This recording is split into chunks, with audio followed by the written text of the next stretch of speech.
Hello दोस्तों, मैं ब्रजेश कुमार सिंह आज हिंदी की एक नई टॉपिक शुरू करने वाला हूं, जो वो है विराम चिन्ह। विराम चिन्ह का शाब्दिक अर्थ रुकना या ठहरना अथवा विश्राम करना होता है। विराम चिन्ह का शाब्दिक अर्थ रुकना, ठहरना अथवा विश्राम करना होता है। किसी भी भाषा को बोलते, पढ़ते या लिखते समय या किसी कथन को समझने के लिए वाक्यों के बीच में या अंत में रुकना पड़ता है। इसलिए रुकने की क्रिया को विराम चिन्ह कहते हैं। पंडित कामता सद्गुरु ने विराम चिन्हों की संख्या 20 मानी है। समस्त विराम चिन्हों में अल्प विराम चिन्ह का प्रयोग सर्वाधिक होता है। पहला पूर्ण विराम चिन्ह, जो खड़ी पाई होती है। वाक्य में जब भाव या विचार की पूर्णता होती है तो वहाँ विराम चिन्ह का प्रयोग करते हैं। जैसे आदित्य पुस्तकालय में बैठकर प्रतिदिन पत्र पढ़ता है, अंत में पूर्ण विराम चिन्ह का प्रयोग किया गया है। तुलसीदास ने विनय पत्रिका की रचना ब्रज भाषा में की है, यहाँ भी पूर्ण विराम चिन्ह का प्रयोग किया गया है। दूसरा, उपविराम या अपूर्ण विराम चिन्ह, जो दो बिंदु होती है। इस विराम चिन्ह का प्रयोग तब किया जाता है जब वाक्य पूरा होने से पहले किसी वस्तु या व्यक्ति के बारे में बताया जाता है। जैसे धन जन योजना गरीबों का सारथी है, बीच में उपविराम या अपूर्ण विराम का प्रयोग चिन्ह का प्रयोग किया गया है। दूसरा उदाहरण, विज्ञान अभिशाप या वरदान है, यहाँ उपविराम चिन्ह का प्रयोग किया गया है। तीसरा, अर्धविराम चिन्ह, जो एक बिंदु होता है, एक कामा के समान होता है। जब किसी वाक्य में पूर्ण विराम की उपेक्षा कम किंतु अल्प विराम से अधिक समय तक रुकना पड़े तो वहाँ अर्धविराम चिन्ह का उपयोग किया जाता है। जब कोई वाक्य हम पढ़ते हैं तो उसमें कुछ समय के लिए अगर रुकना पड़ता है तो वहाँ अर्धविराम का उपयोग करते हैं। जैसे उदाहरण से, आलस्य मनुष्य का शत्रु है, यहाँ अर्धविराम प्रयोग किया गया है जिससे हम रुक सकें, इससे दूर रहो, यहाँ हम पूर्ण विराम का अंत में प्रयोग किया है। इस चंद्रशेखर आज़ाद नहीं रहे, यहाँ में रुकना पड़ रहा है इसलिए अर्धविराम चिन्ह का उपयोग किया है। जैसे वे अमर हो गए, यहाँ हम पूर्ण विराम चिन्ह का उपयोग किए हैं। चौथा, अल्प विराम चिन्ह, जिसे कामास रहता है। जब किसी वाक्य को पढ़ते या बोलते समय अल्प विराम चिन्ह के लिए रुकना होता है तो वहाँ पर इस चिन्ह का प्रयोग किया जाता है। जब हम कोई वाक्य पढ़ते या लिखते हैं वहाँ हम अल्प चिन्ह का प्रयोग किया जाता है, जिसे हम इंग्लिश में कामा कहते हैं। जैसे मोहन, रोहन, सोहन और दिनेश मैदान में खेलते हैं, यहाँ में कुछ रोकना पड़े जिसे मोहन सोहन के लिए कामा। जो परिश्रमी होते हैं समान पाते हैं, कामा का यहाँ उपयोग किया गया है, जिसे हम अल्प विराम चिन्ह कहते हैं।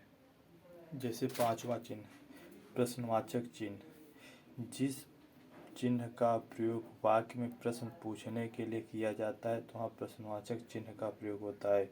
जैसे पिताजी बाजार से कब आए, यहाँ प्रश्नवाचक चिन्ह है क्योंकि यहाँ प्रश्न पूछने का काम हो रहा है। तुम घर कब जा रहे हो, यहाँ भी प्रश्नवाचक चिन्ह का प्रयोग किया गया है।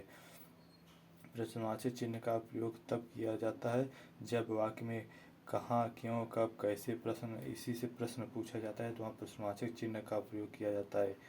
छठवां, विश्राम बोधक चिन्ह, जो एक पाई होती है फिर उसके नीचे बिंदु होते हैं, उसे विश्राम बोधक चिन्ह कहते हैं। से वाक्य मनोभाव को प्रकट करने के लिए इस चिन्ह का प्रयोग किया जाता है। जैसे उदाहरण, शाबाश, इसी तरह परिश्रम करते रहो, मित्रों अब मैं जाना चाहता हूँ, यहाँ विश्राम चिन्ह का उपयोग हुआ है, यहाँ विश्राम चिन्ह का उपयोग किया है। अब अगला, उद्धरण या अवतरण चिन्ह, यह दो प्रकार का होता है। पहला एकल, दूसरा द्विकल। जो एकल या इकहरा उद्धरण या अवतरण उद्धरण, इसका प्रयोग शीर्ष उपनाम, पत्र पत्रिकाओं के नाम, मुहावरा एवं लोकोक्तियों के नाम तथा रचनाओं के नाम में होता है। जैसे सच्चिदानंद, हीरानंद, वात्स्यायन, अज्ञेय। यहाँ अज्ञेय में एकल चिन्ह या एकहरा उदाहरण का चिन्ह प्रयोग हुआ है। नाच न जाने आंगन टेढ़ा, यहाँ भी एकल चिन्ह का प्रयोग हुआ है। दूसरा उदाहरण चिन्ह का दूसरा द्विकल या दोहरा उदाहरण अवतरण चिन्ह, इसमें डबल प्रयोग होता है। इस चिन्ह का प्रयोग परिभाषा अथवा किसी व्यक्ति के कथन को ज्यों को त्यों लिखने के लिए किया जाता है। जैसे मुंशी प्रेमचंद ने कहा कि स्त्रियों के आंसू पुरुषों की क्रोधात्मी को बढ़ाने में घी का काम करते हैं। जैसे यहाँ द्वि प्रयोग किया गया है, इसे यहाँ द्वि चिन्ह का इसलिए द्विकल या दोहरा उदाहरण चिन्ह कहते हैं। दूसरा उदाहरण से बाल गंगाधर तिलक ने कहा कि स्वतंत्रता हमारा जन्मसिद्ध अधिकार है, इसे हम लेकर रहेंगे। यहाँ भी डबल इंटरव्यू का उपयोग किया गया है। आठवां चिन्ह योजक या समास चिन्ह, जो माइनस छोटा रहता है इसे योजक या समास चिन्ह, बड़े वाले नहीं उसे दूसरा चिन्ह कहते हैं। आगे आएगा योजक या समास चिन्ह। इस चिन्ह का प्रयोग सामासिक शब्दों की तुलना वाले शब्दों एवं शब्द की आवृत्ति में किया जाता है। जैसे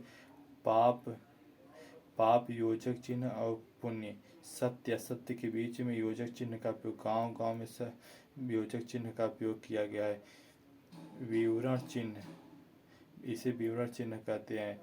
जब किसी वस्तु स्थान व्यक्ति का वर्णन किया जाता है तब इस चिन्ह का प्रयोग किया जाता है। विवरण चिन्ह, जब किसी वस्तु स्थान या व्यक्ति का वर्णन किया जाता है इस चिन्ह का प्रयोग किया जाता है। जैसे गांधी जी ने 3 बातों पर बल दिया, सत्य, अहिंसा और प्रेम। ग्रंथों में उल्लिखित 3 देव ब्रह्मा विष्णु महेश, यहाँ चिन्ह का प्रयोग किया गया है। 10वां निर्देशक या डैश चिन्ह, यहाँ जो बड़ा होता है इसे निर्देशक डैश चिन्ह का प्रयोग करते हैं। इसका प्रयोग संवाद को लिखने के लिए किया जाता है। जैसे भीषण गर्मी से, यहाँ किसी के बारे में लिखा, जैसे संवाद, जैसे भीषण गर्मी के बारे में लिखा जा रहा है तो यहाँ निर्देशक या डैश चिन्ह का प्रयोग है। जैसे मनुष्य, पशु, पक्षी, घोड़ा, गाय, कोयल सभी परेशान है। किससे परेशान है? गर्मी से, इसलिए यहाँ गर्मी का संवाद लिखा जा रहा है। इन शहरों में प्रदूषण ज़्यादा है, अब इस प्रदूषण बारे में संवाद लिखा जाएगा, इसलिए यहाँ निर्देशक डैश चिन्ह, जैसे कानपुर, दिल्ली, गाजियाबाद और आगरा। 11वां चिन्ह कोष्टक चिन्ह। कोष्टक चिन्ह चार प्रकार के होते हैं, जो इसमें कोष्टक के लिए वो उपयोग नहीं होता। जैसे बड़ा, सर्पिला एवं छोटा, इसे सर्पिला या मझला कोष्टक कहते हैं, इसे छोटा कोष्टक कहते हैं, इसे बड़ा कोष्टक कहते हैं। रेखा कोष्टक जो इसमें प्रयोग नहीं होता। नाटकों में निर्देशों को कोष्टक के भीतर लिखा जाता है। नाटक या निर्देशों को कोष्टक के, इन्हीं कोष्टक के अंदर लिखा जाता है। अधिकतर प्रयोग छोटा कोष्टक का होता है हिंदी में, जबकि पूर्ण वाक्यों के बाद उसके संदर्भ में कोष्टक में लिखा जाता है। जैसे राजा ने खीन भाव से, यहाँ निर्देश है। और अरे मेरे दूर भाग्य। अयोध्या प्राचीन नाम साकेत है, अयोध्या का प्राचीन नाम साकेत है। यहाँ कोष्टक का प्रयोग किया है। यहाँ खीन भाव में भी कोष्टक का प्रयोग किया है। अगला चिन्ह हंस पद या त्रिट पद चिन्ह, जब किसी वाक्य को लिखते समय कोई मूल अंश छूट जाता है तो वहाँ पर इस चिन्ह का प्रयोग होता है। जैसे माल्थस के सिद्धांत की कोई अपेक्षा कर सकता है, यहाँ जनसंख्या छूट गया है इसलिए यहाँ हंस पद का प्रयोग किया गया है। जैसे मोहन माता पिता के साथ गया, कहाँ गया, यहाँ कुछ छूटा है इसलिए यहाँ हंस पद या त्रुटि पद का प्रयोग है। जब उसे लिखते हैं तो इसे हंस पद या त्रुटि पद का प्रयोग करने के बाद लिखते हैं। अगला चिन्ह रेखांकन चिन्ह, यह रेखांकन चिन्ह निर्देशक चिन्ह से छोटा होता है। किसी संपूर्ण दस्तावेज के प्रमुख चिन्ह विशेष को दर्शाने के लिए इस चिन्ह का प्रयोग किया जाता है। जैसे प्रेमचंद के द्वारा लिखा गया सर्वश्रेष्ठ उपन्यास गोदान है। हिंदी वर्णमाला में कुल 33 व्यंजन और 11 स्वर होते हैं। रेखा चिन्ह बड़ा भी हो सकता है, छोटा भी हो सकता है, निर्देशक चिन्ह से। रेखा चिन्ह में प्रेमचंद के द्वारा लिखा गया उपन्यास गोदान है। जो इसमें मुख्य होता है उसी के नीचे रेखा चिन्ह का उपयोग करते हैं। लाघव या संक्षेप चिन्ह किसी शब्द का संक्षिप्त रूप प्रदर्शन करने के लिए इस चिन्ह का उपयोग किया। जैसे उदाहरण पंडित से पढ़ लिखकर जो जीरो से आता है उसे लाघव चिन्ह कहते हैं। जैसे डॉक्टर जीरो से कुछ लिखते हैं, उसे हम शॉर्ट में लिखने के लिए उसके आगे जीरो से बना देते हैं, उसे हम लाघव चिन्ह कहते हैं। अगला चिन्ह लोप या वर्जन चिन्ह, जो डैश डैश होता है। जब किसी कथन या गद्यांश पद्यांश के कुछ पदों को छोड़ करके कुछ अंश लिखना होता है तो इस चिन्ह का उपयोग किया जाता है। जैसे अब समय करो या मरो का है, यहाँ लोप वर्जन चिन्ह का उपयोग किया जाता है। जैसे रहीम डैश डैश डैश फिर चून, यहाँ भी लोप चिन्ह का उपयोग किया गया है। अगला चिन्ह समानता सूचक या तुल्यता सूचक चिन्ह, इसमें बराबर, जिसे हम बराबर कहते हैं। किसी भी शब्द के समान अर्थ को प्रकट करने के लिए इस चिन्ह का उपयोग किया जाता है। जैसे विकार या समानता सूचक चिन्ह या परिवर्तन अर्थ मतलब धन, यहाँ भी सूचक चिन्ह। जैसे 2 3 5 बराबर 10 होता है। अगला चिन्ह समाप्ति सूचक चिन्ह। समाप्त सूचक चिन्ह, इसमें डैश डैश फिर जीरो, इसे समाप्त सूचक फिर डैश डैश होता है, इसे समाप्त सूचक चिन्ह कहते हैं।